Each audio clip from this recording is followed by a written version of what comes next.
1950 के दशक में अल्फ्रेड विंसलो जोन्स नाम के एक समाजशास्त्री के दिमाग में एक आइडिया आया जो इन्वेस्टिंग को हमेशा के लिए बदल देने वाला था। वो कोई वॉल स्ट्रीट बैंकर या स्टॉक ब्रोकर नहीं थे, वो एक थिंकर थे और उन्होंने दुनिया का पहला हेज फंड बनाया। अब हेज का असल में मतलब क्या होता है? सीधे शब्दों में इसका मतलब है सुरक्षा। ये ऐसा है जब आप ट्रैवल इंश्योरेंस के साथ प्लेन टिकट खरीदते हैं। अगर फ्लाइट कैंसिल हो जाती है तो आपका टिकट तो जाता है, लेकिन इंश्योरेंस आपको कुछ पैसे वापस दे देता है। लेकिन जोन्स ने इस आइडिया को इन्वेस्टिंग पर अप्लाई किया। उन्होंने उन कंपनियों पर दांव लगाए जिनके बारे में उन्हें विश्वास था कि वो सफल होंगी, और साथ ही उन कंपनियों के खिलाफ दांव लगाए जिनके फेल होने की उन्हें उम्मीद थी। लक्ष्य था रिस्क को बैलेंस करना, चाहे मार्केट किसी भी दिशा में जाए। आज के दिन तक फास्ट फॉरवर्ड करें तो हेज फंड जोन्स के इरादे का लगभग उल्टा ही बन गए हैं। वो अक्सर हाई रिस्क डील होते हैं जो बंद दरवाजों के पीछे होती हैं, जहां सिर्फ चुनिंदा कुछ लोगों को ही एंट्री मिलती है। तो क्या हुआ? चलिए एक नजर डालते हैं कि मॉडर्न हेज फंड असल में कैसे काम करते हैं। तो modern hedge fund private investment vehicle है जो अल्ट्रा वेल्दी लोगों के लिए रिजर्व्ड है। वो एक्सक्लूसिव होते हैं, हल्के से रेगुलेटेड होते हैं और वो लगभग वो सब कुछ कर सकते हैं जो वो चाहें। लेकिन ये समझने के लिए कि ये संभव कैसे है, आपको पहले ये जानना होगा कि सरकार कैसे आपको पूरी तरह डिजेनरेट होने और अपनी लाइफ सेविंग्स उड़ा देने से बचाने की कोशिश करती है। और इसकी कहानी 1920 के दशक से शुरू होती है। अमेरिका की इकॉनमी बूम कर रही थी। फोर्ड जैसी कंपनियों ने असेंबली लाइन के साथ मैन्युफैक्चरिंग में क्रांति ला दी थी, जिसका मतलब था तेज प्रोडक्शन, सस्ता सामान और सभी इंडस्ट्रीज में बढ़ती प्रोडक्टिविटी। लोगों के पास नौकरियां थी, आमदनी बढ़ रही थी, सामान सस्ता था। पहली बार लोग car, radio, fridge, washing machine खरीद रहे थे। मॉडर्न लाइफ आ चुकी थी। चीजें संदेहजनक रूप से अच्छा चल रहा था, शायद बहुत अच्छा।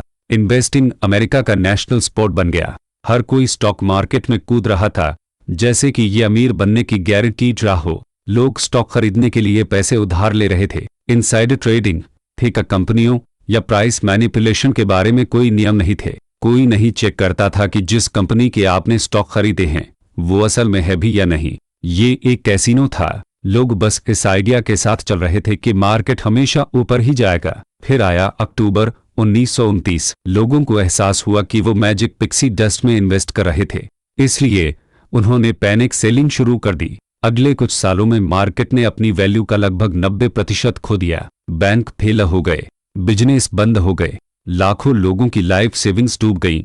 इस क्रैश ने महामंदी को ट्रिगर किया, जो आधुनिक समय के सबसे डार्क इकोनॉमिक पीरियड्स में से एक है। अब एक और डिजास्टर को रोकने के लिए सरकार ने कदम बढ़ाया। पहले आया सिक्योरिटीज एक्ट ऑफ 1933। इसने कंपनियों को स्टॉक बेचते समय अपनी फाइनेंशियल्स के बारे में सच बताने के लिए मजबूर किया। फिर आया सिक्योरिटीज एक्सचेंज एक्ट ऑफ 1934। इसने SEC बनाई, जो सिक्योरिटीज एंड एक्सचेंज कमीशन के लिए है। ये एक गवर्नमेंट एजेंसी है जो मार्केट्स की निगरानी करती है, नियम लागू करती है और इन्वेस्टर्स को प्रोटेक्ट करती है। तो आजकल अगर आप किसी कंपनी में इन्वेस्ट करना चाहते हैं तो आपको real financial data, verified reporting और इन्फॉर्मेशन की इक्वल एक्सेस मिलती है। आप इसके तहत अभी भी रिस्की बेट लगा सकते हैं, लेकिन अब कम से कम आपको पता तो चलता है कि कंपनी असल में है भी या नहीं। और इसने हमें दो मेजर चीजें दी। पहली, इसने हमें ट्रांसपेरेंसी दी। हर कोई देख सकता है कि पब्लिक कंपनियां कैसा कर रही हैं। और दूसरी, फेयरनेस।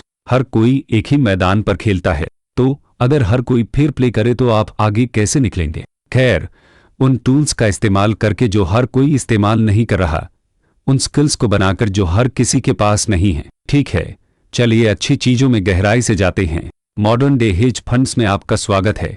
तो 1929 के स्टॉक मार्केट क्रैश के बाद सरकार ने रोज के इन्वेस्टर्स को प्रोटेक्ट करने के लिए स्ट्रिक्ट रेगुलेशंस लाए। लेकिन अगर आप उन नियमों को फॉलो नहीं करना चाहते थे, सिंपल, आप पब्लिक मार्केट से पूरी तरह बचते हैं और यहीं से हेज फंड आते हैं। तो हेज फंड प्राइवेट होते हैं, वो आम जनता से पैसे नहीं जुटाते। इन्वेस्ट करने के लिए आपको एक एक्रेडिटेड इन्वेस्टर होना पड़ता है। ये एक लीगल टर्म है जिसका बेसिकली मतलब है कि आप अमीर हैं। आमतौर पर इसका मतलब है कि आपकी नेट वर्थ आपके घर को छोड़कर $10 लाख से ज्यादा है, या आप $2 लाख सालाना से ज्यादा कमाते हैं। यही तरीका है जिससे hedge fund legally public market के नियमों से बचते हैं। कानून ये मानता है कि अगर आप वेल्दी हैं तो आप पैसा खोने का जोखिम उठा सकते हैं और आपको बाकी लोगों जैसी सुरक्षा की जरूरत नहीं है। ये बेसिकली एक लीगल लूप होल है। टेक्निकली बोलें तो हेज फंड कोई फंड नहीं होता, ये सिर्फ बहुत सारे अवेलेबल कैश वाले लोगों का एक ग्रुप होता है। तो सरकार द्वारा बनाए गए सारे नियम और रेगुलेशंस उन पर अप्लाई नहीं होते क्योंकि वो पब्लिक मार्केट में ऑपरेट नहीं करते। यही एसेंशियली हेज फंड का पूरा पॉइंट है। एक हेज फंड लगभग इस तरह काम करता है। कुछ वेल्दी लोग लाखों डॉलर एक फंड मैनेजर के साथ पार्टनरशिप में डालते हैं। मैनेजर उस पैसे को लेता है और कहता है मुझ पर भरोसा करो भाई, और 1 या 2 साल के लिए फाइनेंशियल जंगल की तरफ निकल जाता है। ये एक उसे पकाने दो किस्म का मामला होता है। कोई नहीं जानता कि वो क्या कर रहे हैं, यहां तक कि इन्वेस्टर्स भी नहीं। कोई डेली अपडेट्स नहीं, कोई पब्लिक रिपोर्ट्स नहीं और कोई रियल ओवरसाइट नहीं। फिर उम्मीद की जाती है कि मैनेजर अपने साथ जितना ले गया उससे ज्यादा पैसे लेकर वापस आए। हालांकि ये एक स्पष्ट सवाल की ओर ले जाता है। अगर पब्लिक मार्केट्स को ट्रांसपेरेंट और फेयर बनाने के लिए रेगुलेट किया गया है तो वेल्दी लोग उस सिस्टम से ऑप्ट आउट क्यों चुनेंगे? खैर, जवाब है फ्रीडम। हेज फंड सिर्फ एप्पल स्टॉक खरीद कर होल्ड नहीं करते ये उम्मीद करते हुए कि नया आईफोन अब तक का सबसे बेस्ट आईफोन होगा। नहीं, हेज फंड जापान में ब्याज दरों पर, चीन में रियल एस्टेट फंड के कोलैप्स पर या टेक्सास में ऑयल और नेचुरल गैस फ्यूचर्स के स्प्रेड पर दांव लगा सकते हैं। वो उन एसेट्स में भी इन्वेस्ट करते हैं जिन तक ज्यादातर लोग पहुंच भी नहीं सकते। प्राइवेट लोन, डिस्ट्रेस्ड कंपनियां, दुर्लभ आर्टवर्क, निच रियल एस्टेट डील्स। अगर किसी चीज की कीमत है तो कोई ना कोई उसका ट्रेड कर रहा है। ये आपकी रॉबिनहुड स्टाइल के इन्वेस्टमेंट नहीं है। नहीं, हेज फंड उन मार्केट्स में ऑपरेट करते हैं जो औसत इन्वेस्टर के लिए ऑफ लिमिट हैं, और वो ऐसी चीजों का ट्रेड करते हैं जिनके बारे में ज्यादातर लोगों ने कभी सुना भी नहीं है। वो ऐसे रिस्क भी ले सकते हैं जो पब्लिक फंड्स को लेने की इजाजत ही नहीं है, जैसे हेवी लेवरेज, एक्सोटिक डेरिवेटिव्स या पूरी इकोनॉमी की शॉर्ट सेलिंग। ये ऐसी स्ट्रेटजीज हैं जो एक म्यूचुअल फंड मैनेजर को नौकरी से निकलवा देंगी। लेकिन हेज फंड में ये सिर्फ आपका एवरेज ट्यूजडे है। इन्वेस्टिंग की कल्पना मछली पकड़ने की तरह करें। पब्लिक मार्केट्स जैसे mutual funds, index funds, regular stocks ये एक भीड़ भरे डॉक से मछली पकड़ने जैसे हैं। पानी साफ है, हर कोई एक दूसरे के चारे देख सकता है और आप चाहें तो कभी भी अंदर बाहर कर सकते हैं। ये सुरक्षित है, ये धीमा है और ये पारदर्शी है, लेकिन कुछ दुर्लभ पकड़ना लगभग असंभव है। अब एक हेज फंड की तस्वीर देखें। ये एक सबमरीन है, एक छोटी अत्यधिक प्रशिक्षित टीम जिसके पास सोनार, सीक्रेट मैप्स और एडवांस्ड गियर है, जो उन गहरे पानी में गोता लगा रही है जहां कोई और नहीं पहुंच सकता। वो हफ्तों तक पानी के अंदर डूबे रहते हैं, ऐसी स्ट्रेटेजिक चालें चलते हैं जिन्हें कोई नहीं देख सकता, और अगर वहां नीचे कुछ वैल्यूएबल है तो वो उसे ढूंढ लेंगे और डॉक पर मौजूद किसी को भी उसके अस्तित्व के बारे में पता चलने से पहले ही पकड़ लेंगे। म्यूचुअल फंड्स के विपरीत हेज फंड्स को आपको ये बताना जरूरी नहीं है कि उनके पास क्या है।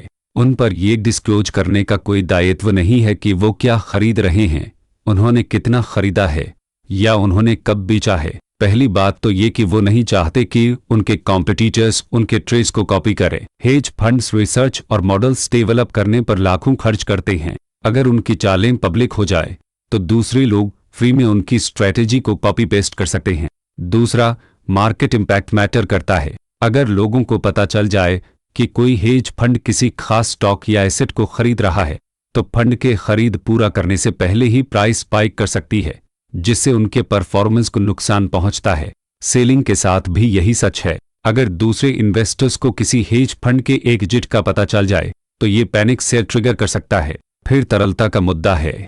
जब आप हेज फंड में इन्वेस्ट करते हैं तो आप अपना पैसा कभी भी नहीं निकाल सकते। ज्यादातर हेज फंड्स में 6 महीने, 1 साल या उससे भी ज्यादा की लॉक इन पीरियड्स होते हैं। ऐसा इसलिए है क्योंकि वो अक्सर ऐसी चीजों में इन्वेस्ट करते हैं जिन्हें जल्दी या आसानी से बेचा नहीं जा सकता। अगर हर कोई एक साथ अपना पैसा निकालने की कोशिश करे तो फंड को एसेट्स को फायर सेल प्राइस पर बेचने के लिए मजबूर होना पड़ सकता है, जिससे शामिल सभी को नुकसान होता है और लॉक इन मैनेजर को उनकी स्ट्रेटेजी को प्ले आउट करने का मौका भी देते हैं। कुछ दांव परिपक्व होने में महीनों या साल भी लगा सकते हैं। अगर इन्वेस्टर्स बहुत जल्दी अपना पैसा खींच लें तो ये सब कुछ डिस्टर्ब कर देता है और आखिरकार वो हिस्सा जो हेज फंड्स को वाकई अलग बनाता है मैनेजर को लगभग हमेशा पैसे मिलते हैं, फंड का परफॉर्मेंस अच्छा हो या ना हो। हेज फंड मैनेजर्स आमतौर पर एक फॉर्च्यून कमाते हैं जब तक वो पूरी तरह क्रैश एंड बर्न नहीं हो जाते।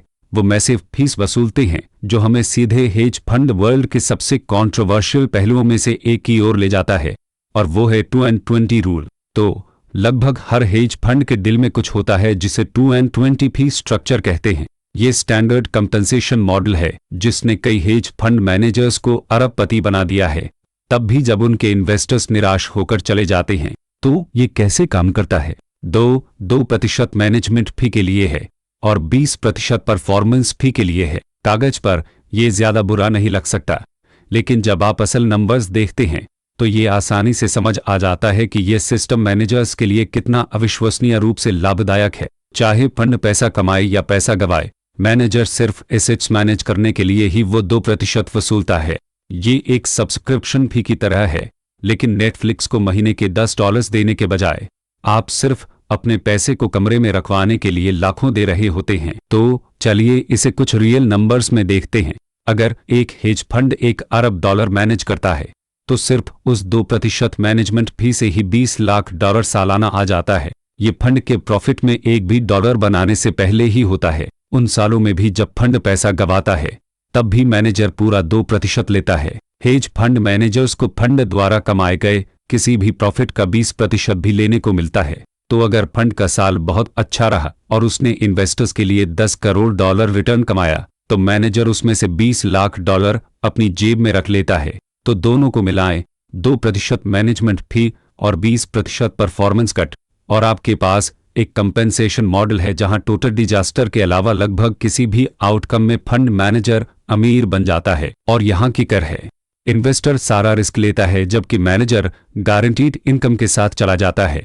अगर फंड पैसा गवाता है तो ये आपका लॉस है, अगर वो पैसा कमाता है तो आप प्रॉफिट बांटते हैं, लेकिन किसी भी तरह मैनेजर को पैसे मिलते हैं। अब कुछ मैकेनिज्म्स हैं जो इसे ज्यादा फेयर बनाने की कोशिश करते हैं, जैसे हाई वाटर मार्क। ये रूल कहती है कि लॉस के बाद फंड अपनी पिछली पीक वैल्यू को रिगेन न कर ले, तब तक फंड मैनेजर 20% कट फिर से नहीं ले सकता। तो अगर एक साल फंड की वैल्यू ड्रॉप हो जाती है तो अगले साल तब तक मैनेजर परफॉर्मेंस फीस नहीं वसूल सकता जब तक कि वो उन नुकसानों की भरपाई नहीं कर लेता। और थ्योरी में ये फेयर लगता है, लेकिन प्रैक्टिस में ये तथ्य नहीं बदलता कि 2% मैनेजमेंट फी परफॉर्मेंस के बावजूद फिर भी आती रहती है, और समय के साथ ये इन फंड्स को चलाने वाले सभी लोगों के लिए अविश्वसनीय धन को जोड़ती जाती है। अब कुछ हेज फंड्स 2 और 20 से भी ज्यादा चार्ज करते हैं, और हालांकि इन्वेस्टर्स अपनी फीस पर बातचीत करने की कोशिश कर सकते हैं, खासकर अगर वो बड़ी रकम कंट्रीब्यूट कर रहे हैं, तब भी बेसिक स्ट्रक्चर वही रहता है। हाउस हमेशा जीतता है, और ये उन कारणों में से एक है कि हेज फंड्स आलोचना के घेरे में आए हैं, खासकर पिछले कुछ सालों में जब उनमें से कई सिंपल इंडेक्स फंड्स को आउट परफॉर्म करने में फेल हुए हैं। इन्वेस्टर्स फीस, सीक्रेसी और हाई रिस्क को देखते हैं और पूछते हैं, रुको, हम इतना ज्यादा क्यों दे रहे हैं जब हम बस एक ETF खरीद सकते हैं जो मार्केट को कॉस्ट के एक फ्रैक्शन पर ट्रैक करता है? ये एक साया सवाल है। 2 and 20 मॉडल तब काम करता था जब हेज फंड्स लगातार अल्फा रिटर्न्स डिलीवर करते थे, यानी मार्केट एवरेज से ऊपर के रिटर्न्स। लेकिन पिछले दशक में कई हेज फंड्स को ऐसा करने में संघर्ष करना पड़ा है, खासकर फीस के बाद।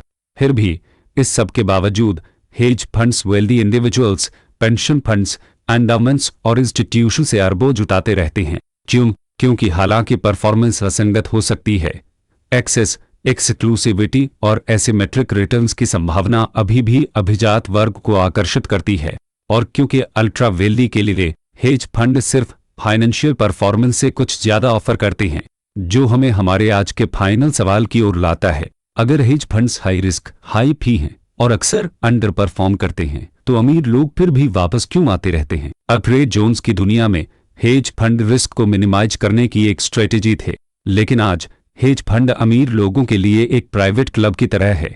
अगर आपको एक ऐसे प्रोडक्ट का पिच दिया जाए जो हाई फीस चार्ज करता है, आपका पैसा लॉक कर देता है, आपको अंधेरे में रखता है कि वो क्या कर रहा है, और शायद एक बेसिक इंडेक्स फंड को भी नहीं हरा पाता, तो आप शायद पास कर देंगे, है ना? तो अमीर लोग क्यों नहीं करते? अल्ट्रा वेल्दी वो लोग जिनके पास बेस्ट फाइनेंशियल एडवाइजर्स की एक्सेस है, सबसे एडवांस्ड डेटा है और सूरज के नीचे हर इन्वेस्टमेंट ऑप्शन है, वो अरबों हेज फंड्स में क्यों डालते रहते हैं? ये सिर्फ रिटर्न्स के पीछे भागने के बारे में नहीं है, ये कुछ गहरे, कुछ सांस्कृतिक, मनोवैज्ञानिक और रणनीतिक के बारे में है। तो चलिए इसे तोड़ते हैं। ठीक है, पहली बात तो ये कि हेज फंड्स उन स्ट्रेटजीज की एक्सेस ऑफर करते हैं जो ज्यादातर लोग कभी नहीं देखेंगे। इसमें high frequency trading algorithm, global macro economic play, political outcomes पर दांव, ब्याज दर शिफ्ट्स या रेगुलेटरी मूव्स, कॉम्प्लेक्स डेरिवेटिव्स और प्राइवेट मार्केट अपॉर्चुनिटीज शामिल हैं जो किसी भी स्टॉक एक्सचेंज पर नहीं दिखती। ये वो चीजें नहीं हैं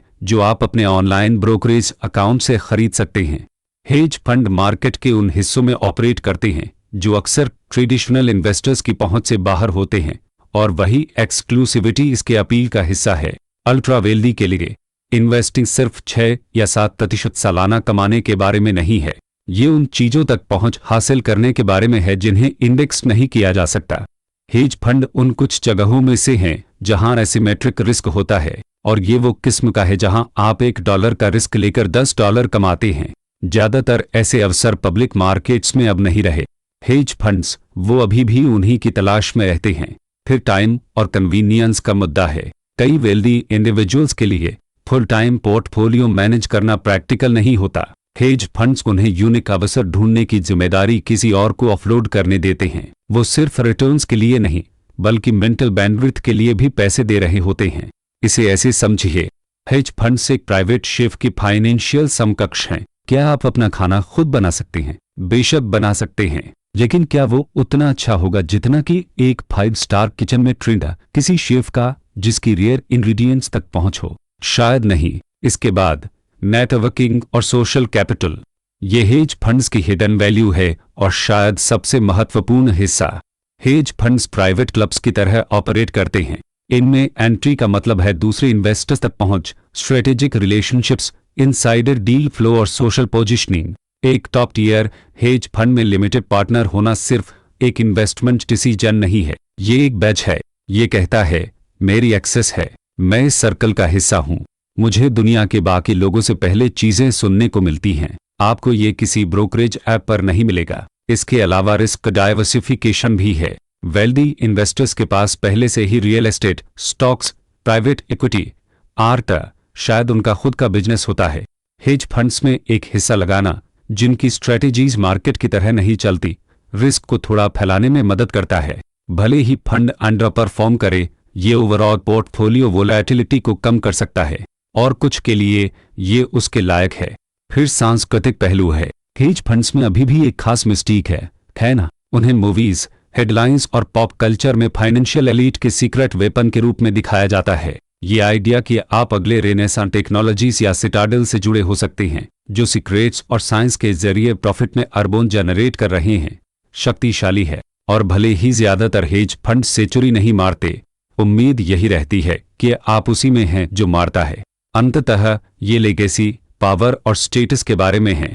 हेज फंड्स कैपिटल पर स्ट्रेटेजिक कंट्रोल की एक लेयर ऑफर करते हैं जो बेसिक इन्वेस्टमेंट्स में उपलब्ध नहीं है। वो tax strategies, estate planning, geopolitical bets, यहां तक कि फिलैंथ्रोपिक खेलों के साथ अलाइन हो सकते हैं।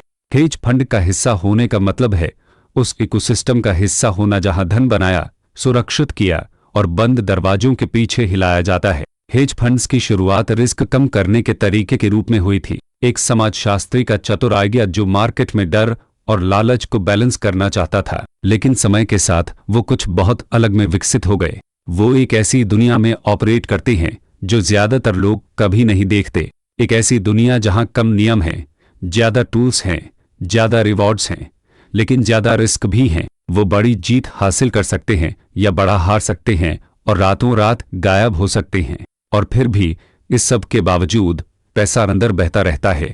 हेज फंड्स रिटर्न्स के बारे में नहीं हैं, वो उस कमरे तक पहुंच के बारे में हैं जहां बड़े डील्स बन रहे होते हैं।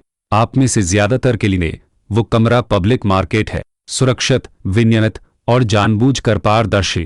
और ये बुरी चीज नहीं है, ये बहुत कठिन तरीके से सीखे गए सबक का नतीजा है। तो अगली बार जब आप किसी हेज फंड के अरबों कमाने या आग की लपटों में ध्वस्त होने के बारे में सुने, तो आप समझ जाएंगे कि पर्दे के पीछे असल में क्या हो रहा है। प्लीज लाइक, सब्सक्राइब, शेयर करें और एक कमेंट छोड़ें। अगर आपको वीडियो पसंद आए तो यहाँ दिए गए किसी भी क्यूआर कोड से मुझे एक कॉफ़ी खरीदने पर विचार करें।